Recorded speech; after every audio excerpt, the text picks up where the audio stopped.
Well, Kevin Burke, and as you can see, I got the professor with me. How you feeling today? Aside from the plantar fasciitis, how you feeling? I feel awesome, man. Other than that, yeah. Now, take me back to when this thing first began for you.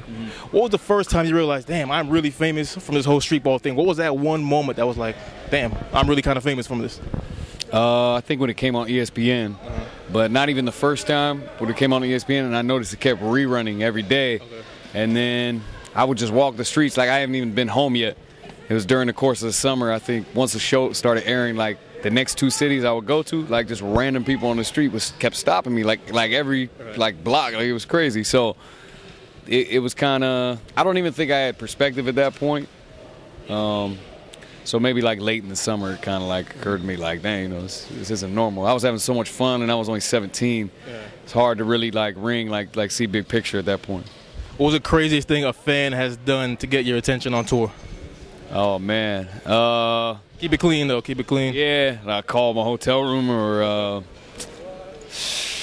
they'll make signs or something, like big crazy signs. Or one time in Brazil, like these dudes, one dude had a P, one dude had an R, O, F, and it spelled out all professor. Like each dude had had a shirt with the letter, so that was pretty cool. Yeah. What's your personal favorite move that you performed on a defender? Made him look silly, made him look stupid. My favorite move probably is my spin move. Yeah, I have a it's not a regular spin move. Like I set him up, I get the crowd into it beforehand, and right before I get to him, I do a small in and out and spin quick. If I do it right, the player will be like 2 steps behind me. So that's my favorite one. All these years later, do you still get excited about this, or is it kind of like another game, another city, or you still kind of get up for this? I get really excited about it, man. Like I love basketball, and I don't think. I mean, some people say they lose their love, like whether it's through business or whatever the case, but we're backed great corporately. I love the players. Like a lot of these guys, Baby Shaq, A.O. Sigwood, I've been playing with for like 10 years. Right. So I love it, man. Yeah. How's it different, ball up versus and one? What's different? With and one, the clothing was the main entity, and the tour was used just to promote the clothing. Okay. With ball up, the tour is the main entity, and everything else is merchandised off that. Okay. And you know, this is only our second year.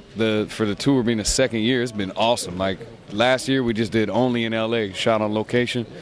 This year, we took it, you know, around the states, and then we're gonna take it globally later this year. So the pace it is on is awesome. Like for year 2, I know with Aaron 1, it took about 5 or 6 years to really get noticed like worldwide. So. All right, you got a lot of fans out there.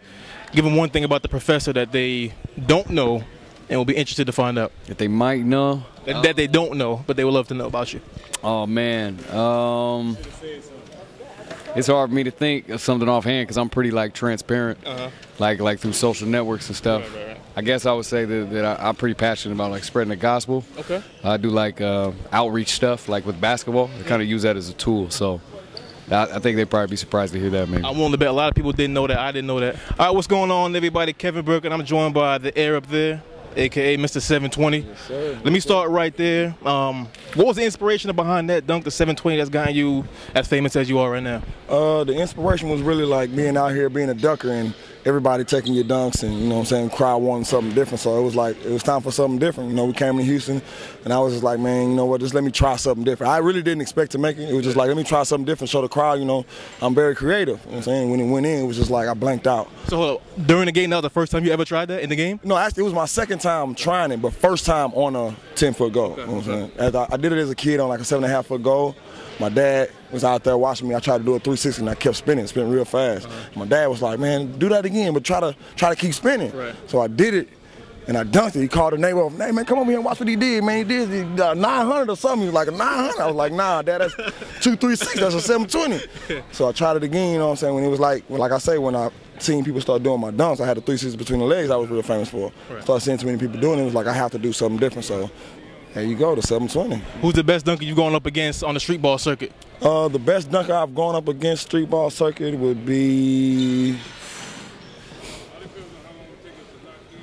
yourself, right? I really can't say it's too much come about that because like when I battle guys, a lot of guys would be scared. Like when I did the Sprite dunk contest, all the guys were scared, so I can't really say it was an easy battle. But like people like Ryan in Africa, they make you want to dunk more, but they're on my team. I'm not battling against them, but they make me want to jump more. I'm a little older, you know what I'm saying? So it's like I look up to them now because they got the young legs and they got the fresh ideas. Africa with the pause for the cause, and it's just crazy. Like with them, that's my two competition right now.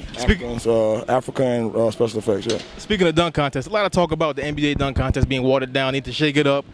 Talking about bringing in guys like yourself. Yeah. Would you be down for something like that? And how do you think you would fare against NBA dunkers? I mean, I think I would do pretty good. I mean, I consider myself as one of the best. I ain't gonna say I am the best, but I think I'm one of the best. I'm one of the more creative guys, and it's a lot of creative guys in the NBA, but a lot of them don't get that chance to be in the dunk contest, like Gerald Green and like James White's back in the NBA now. So those are a few guys that I like to see or I like to go up against in the NBA dunk contest. Who do you think is the best dunker today in the NBA? In the NBA, since James White is back in the league, I say James White, hands down. I've never seen nobody one leg like his, and he just does it. So he's like Springs, but a little bit taller. So you got a lot of fans out there checking us out, watching this right now. Tell them one thing about the air up there that they don't know that they'd be interested to find out.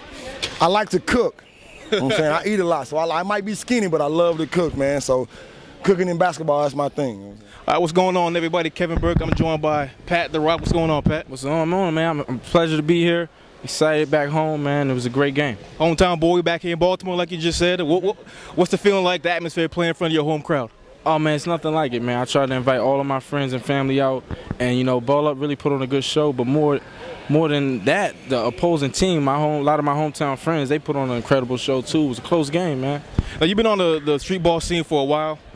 Is there any difference now versus, like, say, 5, 6, 7 years ago? Are you still as excited as you were then, still as hungry as you were then? Yeah, you got to be, man, because when you've been in the game so long and you earn a name, guess what? Every city you go to, guys are coming after that name. So you can't take any nights off, man. We're happy to be undefeated right now, and we want to keep it that way. Who's the toughest competitor you have gone up against in your street ball career? I think the toughest players I played against street ball are the guys right here in my hometown. You know, you got Baby Shaq, you got Silk, you got Prime Objective. I mean, not only were they the toughest to play against, but those were some of the guys I learned from. So I got to go with the hometown, man. What's next for you guys, you personally, in Ballerup? What's next? Ballerup, we got 2 more games left, ATL and Las Vegas. We get a little break and we go on another tour. But, man, we have a lot of stuff in store, man, TV shows and all of that. And for me personally, man, just continuing to spread that positive message and doing my thing on the court. What's one thing for all your fans about Pat the Rock that they don't know that they'll be interested to find out? Hey, just I'm the type of person I like to give wisdom, positive message. So 3 letters, AIP, anything is possible. That's what I live by. That's what helped me become successful. So I pass that on to the next generation. You're a prophet. Prophet the Rock. Prophet the Rock. Appreciate your time, man. Anytime, man. All right.